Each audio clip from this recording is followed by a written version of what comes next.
ازيكم يا شباب، عاملين ايه؟ يا رب تكونوا بخير دايما وباحسن حال. معاكم احمد صلاح من قناه دروس اونلاين. والنهارده ان شاء الله هنشرح ابسط واسهل 6 دوال في الاكسل. لازم تكون عارفهم لانك هتستخدمهم في معظم شغلك على الاكسل ان شاء الله. طيب يلا بينا نعرف ايه هم ال6 دوال دول.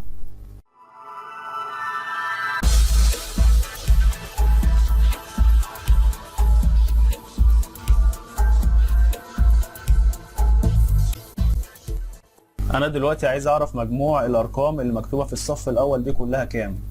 عندي 3 طرق عشان اعرف مجموع الارقام دي. اول طريقه اللي هي الطريقه البدائيه خالص، انا هكتب ايكوال وبعد كده ده زائد ده وهكذا، وفي الاخر خالص ادوس انتر. دي الطريقه البدائيه. طبعا الطريقه ديت ما فيهاش اي نوع من انواع الاحتراف، وفي نفس الوقت لو انت عندك كميه ارقام كتيره جدا هتاخد منك وقت ومجهود وملل وكل حاجه، فطبعا مش هنقدر نستخدمها في عدد كبير من الارقام. دي اول طريقه. تاني طريقه ان احنا نستخدم معادله صم. تمام، هندوس ايكوال وهنكتب صم اهي ظهرت قدامنا تحت، هندوس دبل كليك عليها وهنعمل سيلكت على عدد الخلايا اللي انا عايز اعرف مجموعهم قد ايه، وهقفل القوس وهدوس انتر. دي معادله صم بكل بساطه، ما فيهاش اي حاجه خالص. طيب تالت طريقه هندوس ايكوال وهنروح على اوتو صم، دبل كليك وهنحدد النطاق اللي احنا عايزين نعرف مجموع ارقامه قد ايه وندوس انتر. صم هي اوتو صم بكل بساطه، بس دي عباره عن اختصار اللي انا بكتب الاس يو ام بتاعتها. تمام كده احنا عرفنا داله صم. نخش على داله افريج، ودي بنعرف منها المتوسط بتاع الارقام بنفس الطريقه بتاعت صم. ايكوال نكتب افريج، انت بس بتكتب اول حرفين او 3 وهتظهر قدامك اهي افريج اهي. تاني واحده دبل كليك وهنعمل سيلكت على النطاق اللي احنا عايزين نعرف المتوسط بتاعه قد ايه وانتر. طلعت 17 ونص، دي متوسط الارقام اللي قدامي. بعد كده داله المينيمم. المينيمم دي انا عايز اعرف اقل رقم في مجموعه الارقام اللي انا هعمل عليها سيلكت. ايكوال ام اي ان دبل كليك، هعمل سيلكت وانتر. بكل بساطه عندي اقل رقم هو رقم 10 فعلا او في وسط الارقام دي. طيب الماكس دي انا بعرف اكبر رقم في مجموع الارقام اللي قدامي بنفس الطريقه. ايكوال ماكس دبل كليك، هعمل سيلكت على النطاق اللي انا عايزه كله وانتر. اكبر رقم هو ال10 فعلا، اكبر رقم هو رقم 10. طيب داله كاونت دي بعرف منها مجموع الخلايا اللي موجوده قدامي قد ايه بالظبط. يعني مثلا عندي الخليه دي 1 2 3 4 5 6، يعني المفروض لما هعمل معادله كاونت هنا هيطلع لي رقم 6 ان هو عدد الخلايا دي كلها. طبعا هستخدمها لو عندي عدد خلايا كبير جدا مش عارف عددها قد ايه. ايكوال كاونت دبل كليك، هعمل سيلكت انتر. 6 فعلا اهي. طيب كاونت بلانك دي بتجيب لي مجموع الخلايا الفارغه. طب انا دلوقتي عندي اي خلايا فارغه؟ مفيش. طب تعالوا نجرب كده. ايكوال كاونت بلانك اهي، دبل كليك نعمل سيلكت عليها انتر، فعلا جاب لي 0. طيب بصوا كده، لو انا شلت خليه من هنا ديليت، اللي حصل جاب لي 1. اشيل خليه تانية مثلا اهي، بيعد لي الخلايا الفارغه اللي موجوده. طيب انا ممكن دلوقتي الصم مش شرط اللي انا اعمل مثلا اعرف مجموع الصف الاولاني ده بس، انا ممكن اعرف نطاق الجدول ده كله قد ايه. تعالوا نشوف كده، نمسحها خالص. ايكوال صم دبل كليك وهعمل سيلكت على الجدول كله. انا عايز اعرف مجموع الارقام دي كلها قد ايه. هقفل القوس انتر. 810، ضغط عليها كليكين، ده النطاق اللي انا محدده. نفس الوقت ممكن انت تكبر النطاق بتاعك من هنا لو في ارقام تانية مكتوبة من تحت. بصوا كده انتر 810. لو جيت كتبت اي رقم هنا 20، بص الرقم بقى 830. ايه تاني 30 بقى 860. طب نكتب 40 نقفلهم 900. 40 اهو. وضحت كده؟ انا برضو معايا النطاق ده كله هكتب فيه اي رقم هيتحسب مع ايه؟ مع صم. تمام جدا.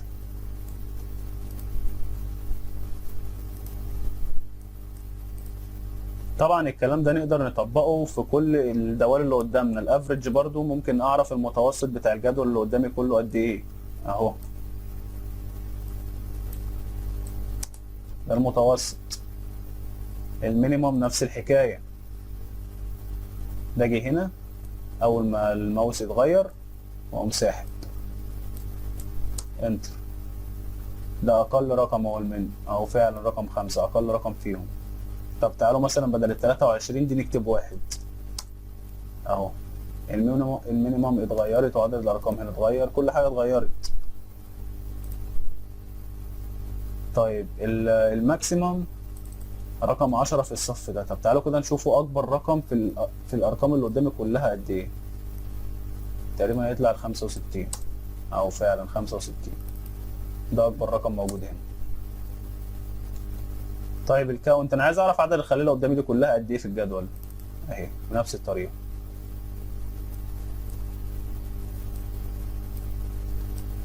انتر. عندي 36 خليه. كام؟ 1 2 3 4 5 6. 1 2 3 4 5 6. فعلا 6 في 6 ب 36.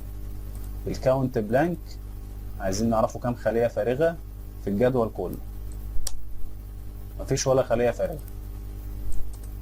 تعالوا مثلا هنا نمسح دي ودي ودي. الارقام قدامي شايفينها بتتغير في كل المعادلات اللي قدامي. كل المعادلات اللي قدامي الارقام فيها ايه؟ الدوال الارقام فيها بتتغير لانها مرنه جدا، والنطاق بتاعي كله هنا على اي معادله نفس النطاق. اي تغيير هيسمع في كل المعادلات. تمام. طيب تعالوا نرجع كده في الامر تاني. كنترول زد اهو. لو احنا عايزين نعرف بقى مجموع الارقام من هنا من تحت، نفس الحكايه. ايكوال سم، دبل كليك، اعمل سيلكت انتر. 195. هو غير لي دي هنا عشان حسب ال 195 من ضمن دول اهو، عشان هي جوه النطاق.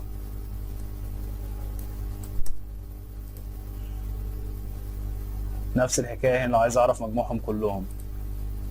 طيب تعالوا نشوفوا بقى ايه الجدول بتاعنا التاني اللي كنا واقفين عنده في الحلقه اللي فاتت. ادي خانه المجموعه اهي، عايزين نعرف مجموع الارقام دي كلها. ايكوال سم، دبل كليك، هعمل سيلكت عليهم انتر. 135. المتوسط ايكوال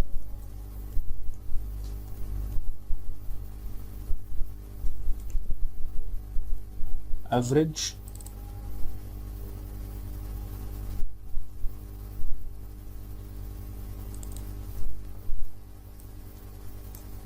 انتر. الاقل ايكوال مينيموم، دبل كليك، اعمل سيلكت على النطاق اللي انا عايز احدده كله، ممكن اقفل القوس انتر. ماكسيمم ايكوال ماكس، اعمل سيلكت على النطاق انتر. طيب الجديد بقى هنا في الموضوع ان انا لو عايز اعرف مجموع الخلايا دي كلها اللي تحت، نفس الطريقه هاجي ايكوال وقت واعمل صم وهكذا. طب ليه؟ طبعا انا مثلا عندي عدد كبير برضو من الارقام هنا تحت، وجدول كبير فيه عدد بيانات كتير، هفضل في كل واحده اعمل نفس المعادله؟ لا، عندي حاجه بسيطه جدا. هنعمل سيلكت هنا على اول واحده، هنيجي في الكورنر اول ما شكل الماوس اتغير كده، شايفين ادي الماوس اهو، بصوا في الكورنر. تعالوا كده نقربوا الشاشه، شايفين كده ايه الكورنر ده؟ شكل الماوس اتغير اهو. هتقوم واخدها وساحب وتسيب ايدك من على الماوس. شايفين ايه اللي حصل؟ نفس المعادله اهي، انا سحبت المعادله في الخليه كلها تحت. تعالوا كده نفس الحكايه في افريج اهو بالطريقه دي، هسحب واسيب ايدي من على الماوس. في الاقل نفس الحكايه. تعالوا كده في اي مكان فيهم اهو، ادي المعادله بتاعتنا. المينيمم محدد لي من الخليه بي 10 لجي 10 اهي، انتر. نفس الحكايه في الماكسيمم اهي، نفس المعادله.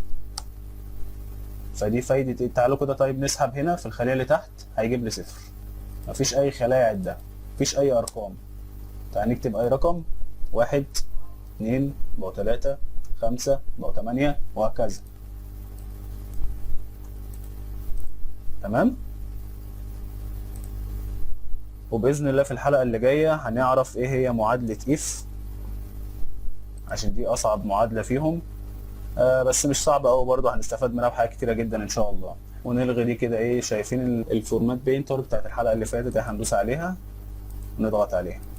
وبكده يا شباب انتهت حلقتنا النهارده. وما تنسوش تعملوا لايك وشير وسبسكرايب للقناه وتفعلوا زر الجرس عشان يوصل لكم مننا كل جديد ان شاء الله. مع السلامه.